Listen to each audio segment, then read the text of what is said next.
আমি কিন্তু চলে যাবো আলু আকাল নো মানে শুদ্ধ। ওকে আজকে অনগেট করছিলাম একটা আপনার পরীক্ষা দিতে কোনো ভয় আছে? আমারও পছন্দ দেয়। আপনি যদি উত্তর জানেন পরীক্ষা দিতে কোনো ভয় আছে? আমার উত্তর দেন, ভয় আছে কেমন? ও আসলে নো মানে শুদ্ধ। এই যে টিচার আমি কিন্তু চলে যাবো আলু আকাল বসেন, সকলে বসেন। আজকে এদিকে আসুন, এদিকে আসুন।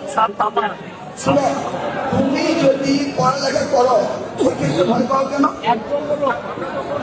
আজকে তুমি তো পড়ালেখা করছো, পড়ালেখা করলে তো পরীক্ষাতে ভয় কেন? আজকে বাস that's the answer, that's the answer. ঠিক আছে, ওকে নেক্সট। দাঁড়াও না, অন্য কথা না, যা প্রশ্ন তাও উত্তর। তুমি পরীক্ষা দিতে ভয় পাও না, দ্যাট ইজ দ্য আনসার।